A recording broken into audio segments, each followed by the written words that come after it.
Office जाते वक्त गर्मा गर्म चाय और पकौड़े मिल जाए, या घर लौटते समय ताज़ी सब्जियां रास्ते में ही मिल जाए, तो हमें कितनी आसानी होती है। पटरी दुकानदार वाले हमें सस्ता सामान उपलब्ध कराते हैं बिना मॉल या सुपरमार्केट जाए। ज़रा सोच कर देखिए, अगर ये पटरी दुकानदार न हुए तो। नमस्कार दोस्तों, आप सुन रहे हैं सोशल रिपब्लिक और मैं हूँ ध्रुवी। आज हम बात करेंगे उन लोगों की जिनकी आवाज़ भीड़ में हमें सुनाई नहीं देती, मगर वो हमारी रोज़ की ज़िंदगी आसान बनाते हैं। हम बात कर रहे हैं पटरी पे होने वाले वेंडर्स की, जो अक्सर चाय पानी, स्ट्रीट फूड, कपड़े वगैरह बिल्कुल कम दाम में बेचते हैं। इन वेंडर्स का हमारी रोज़मर्रा की ज़िंदगी में एक अहम रोल है। हर कोई बड़ी बड़ी ब्रांड्स के महंगे सामान नहीं खरीद सकता। इसमें ये पटरी दुकानदार हमारा सहारा बन जाते हैं। इन ठेलों से महंगाई भी कम बनी रहती है। जो ठेले वाले पूरी तरह से निष्कासित कर दिए जाए तो हर किसी को बड़े ब्रांड से खरीदना पड़ेगा और इससे हर चीज़ के दाम आसमान छू लेगी। यही नहीं, ये छोटे दुकानदार उस वर्ग से आते हैं जिनके पास नौकरी का कोई पक्का जरिया नहीं होता। ये लोग खुद पर निर्भर होकर रोज़ कमाते हैं और उस दिन का काम पाते हैं। लेकिन इस सुविधा के साथ कुछ दिक्कतें भी जुड़ी हुई हैं। सबसे पहली समस्या होती है सरकार को। सरकार को इससे सीधा राजस्व नुकसान होता है। डेटा के अनुसार देश में 1 करोड़ से भी अधिक पटरी दुकानदारों का व्यवसाय है।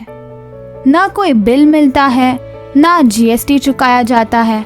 ऐसे में सरकार को ना तो रजिस्ट्रेशन की जानकारी मिलती है और ना ही ये लोग किसी सिस्टम का हिस्सा बन पाते हैं, जबकि ये देश की अर्थव्यवस्था में 63% तक है। इन व्यवसाय पर निगाह रखना मुश्किल हो जाता है, क्योंकि पटरी दुकानदारों की जगहों का इस्तेमाल अनएथिकल कृत्यों के लिए किया जा सकता है।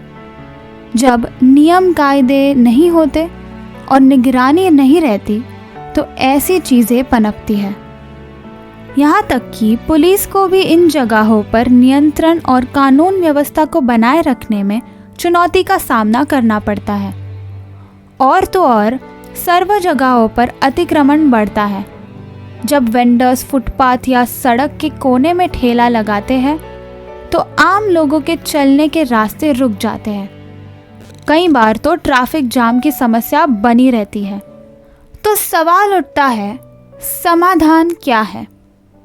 सरकार अगर एक सरल और डिजिटल प्रक्रिया बनाए जिसमें वेंडर्स आसानी से रजिस्टर हो सके तो एक सिस्टम बन सकती है। क्यूआर कोड आधारित पहचान पत्र, मोबाइल ऐप से भुगतान और एक मामूली मासिक टैक्स वसूली की व्यवस्था हो तो ये समस्या का कुछ समाधान हो सकता है। इसी के साथ लाइसेंस की प्रक्रिया तेज और आसान होनी चाहिए।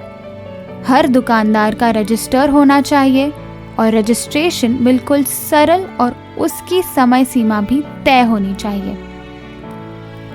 अंत में यही कहना चाहूँगी कि पटरी दुकानदारों को हटाना या पूरी तरह से छूट दे देना दोनों ही गलत है। ज़रूरत है तो संतुलन की। अगर हम इन्हें एक ढांचे में लाए तो ये रोज़गार का एक मजबूत साधन बन सकते हैं और देश की अर्थव्यवस्था में हिस्सा भी ले सकते हैं। यदि हम सब थोड़ी जिम्मेदारी ले, सफाई रखें, दाम पूछे और सहयोग करें तो समाज में बदलाव अपने आप आने लगेगा।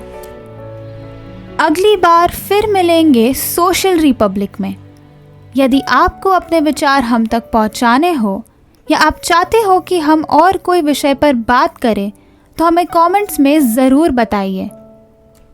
उपयुक्त विचारों का स्वागत किया जाएगा और उनकी यथोचित समय पर चर्चा अवश्य की जाएगी।